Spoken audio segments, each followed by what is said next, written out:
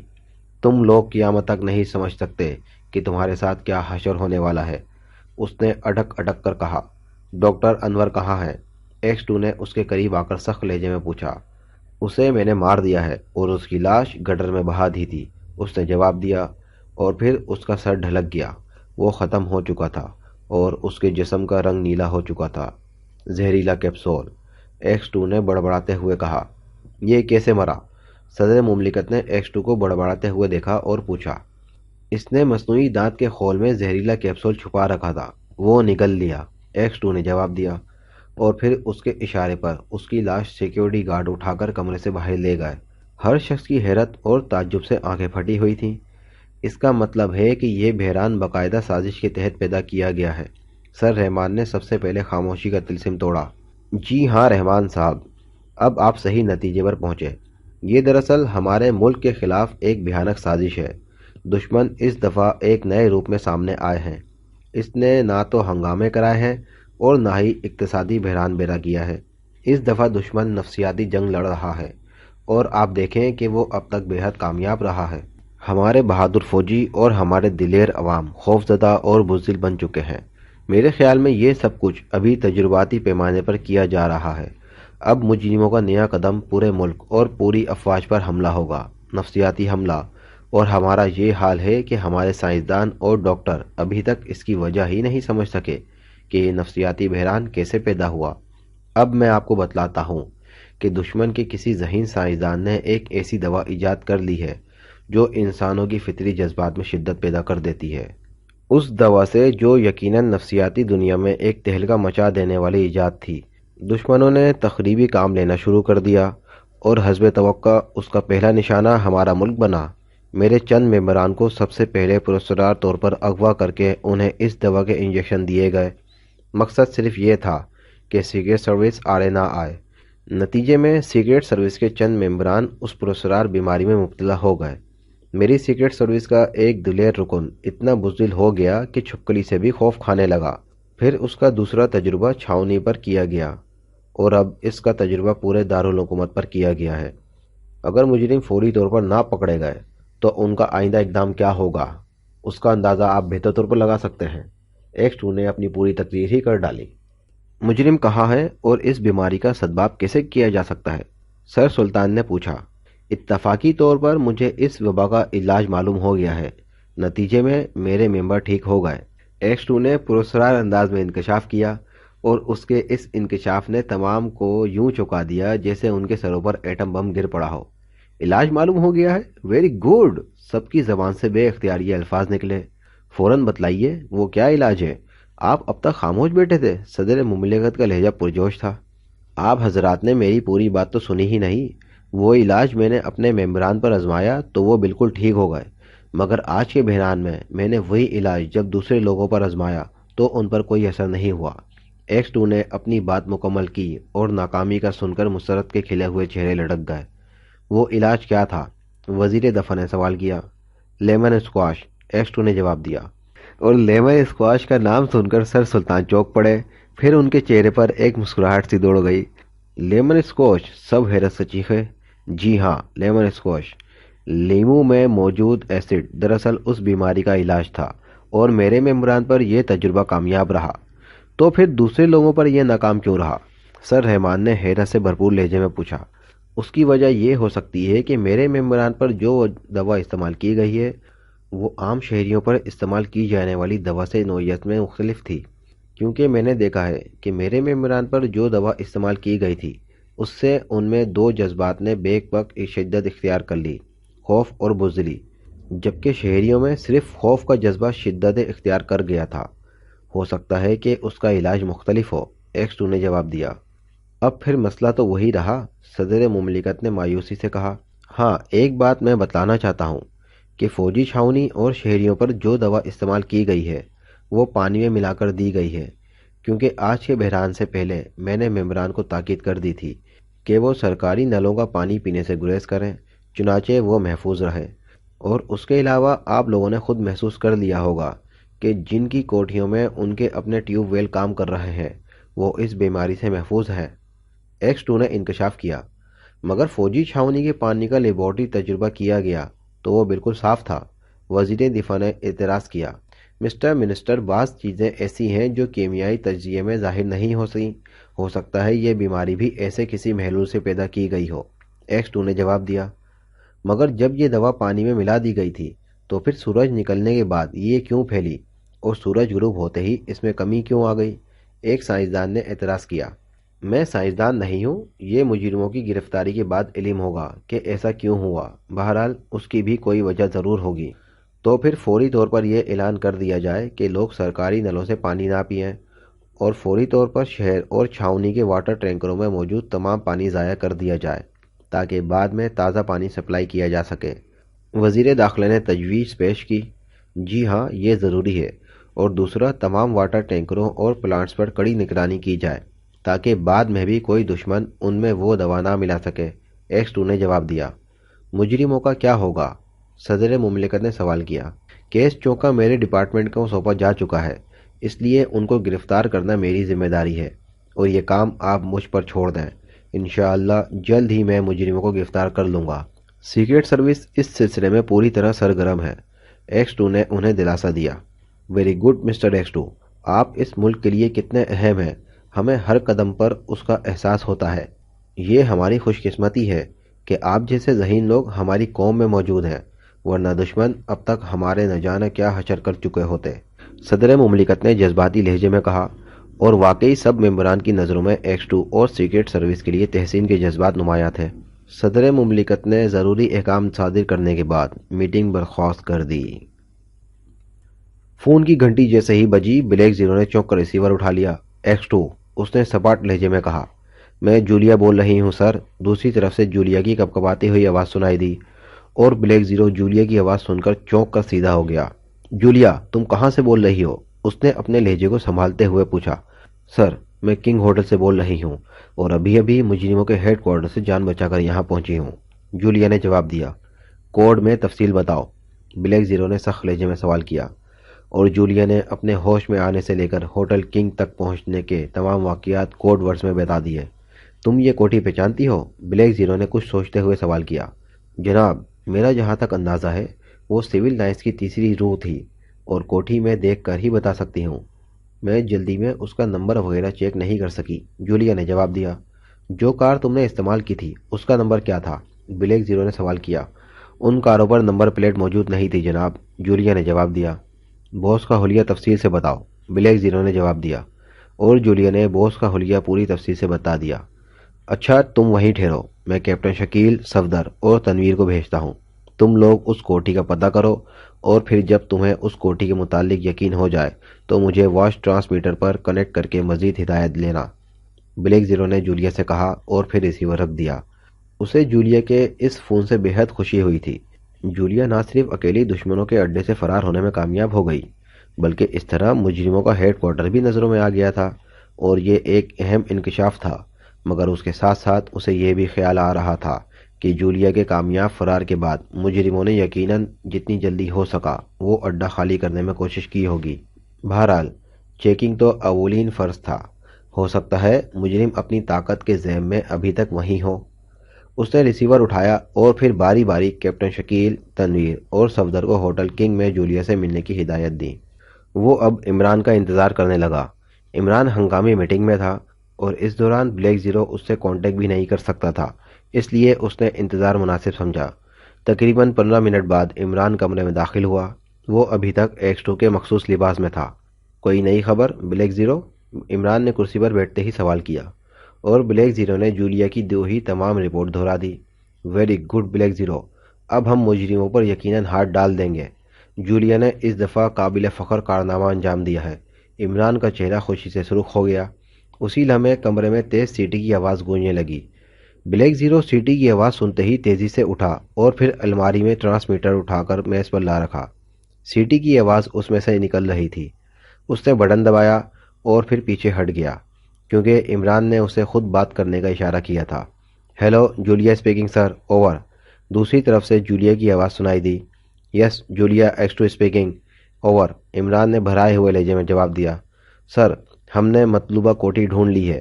یہ civil lines کی تیسری رو میں چوتھی کوٹھی ہے۔ اس کا نمبر 126 ہے۔ مگر سر، کوٹھی پر مکمل اندھیرا چھایا ہوا ہے اور یوں محسوس ہوتا ہے جیسے کوٹھی خالی کی جا چکی ہے۔ اوور، جولیا نے جواب دیا۔ تم لوگ وہیں ٹھہرو، میں عمران کو بھیج رہا ہوں، اوور، عمران نے کہا اور پھر بٹن آف کر کے رابطہ ختم کر دیا۔ میں وہاں جاتا ہوں، شاید کوٹھی سے ان کا کوئی سراغ مل جائے، عمران نے بلیک زیرو سے کہا، اور اس نے ایک بار پھر ٹرانسمیٹر کا بٹن آف کر دیا اور اس کی فریکوینسی تبدیل کرنی شروع کر دی۔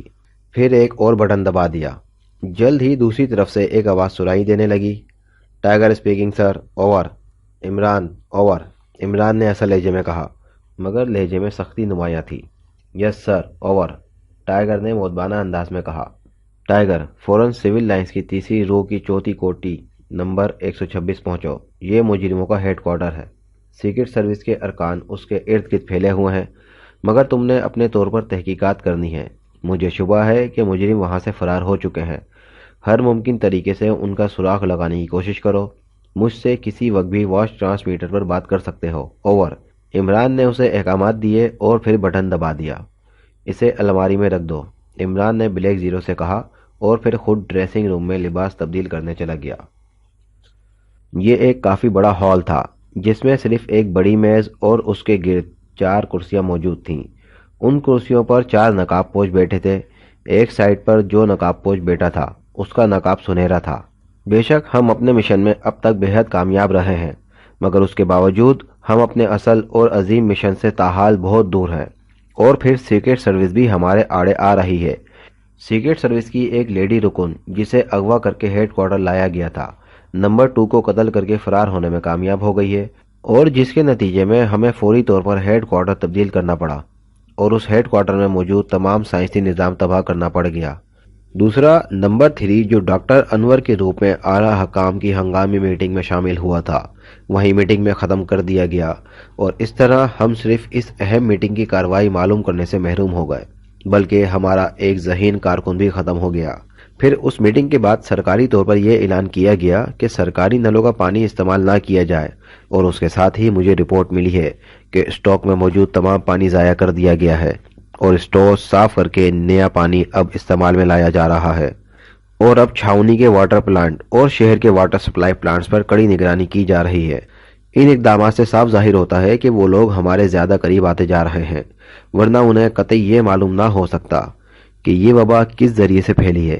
اس کے علاوہ مجھے رپورٹ ملی ہے کہ عمران اور سیکرٹ سروس کے دیگر رکن جنہیں انجیکشن لگائے گئے تھے اب بالکل ٹھیک ٹھاک ہیں، اور سابقہ ہیڈ کوارٹر کے گرد انہیں دیکھا گیا ہے۔ ان میں وہ لڑکی جولیا بھی موجود تھی، باس نے تفصیل سے تمام حالات سناتے ہوئے کہا۔ حیرت ہے باس، وہ لوگ کس طرح صحیح ہو گئے جبکہ انہیں 400 طاقت کے انجیکشن لگائے گئے تھے؟ ان کے ٹھیک ہونے کا تو سوال ہی پیدا نہیں ہوتا، ایک نمبر نے حیرت سے بھرپور لہجے میں کہا۔ اس بات پر میں خود حیران ہوں کہ انہوں نے اس کا علاج کیسے ڈھونڈ لیا، اور اگر ڈھونڈ بھی لیا تھا تو پھر عام شہریوں پر اس علاج کو کیوں نہیں آزمایا گیا، اور معاملہ صرف پانی نہ پینے تک ہی محدود کیوں رکھا گیا؟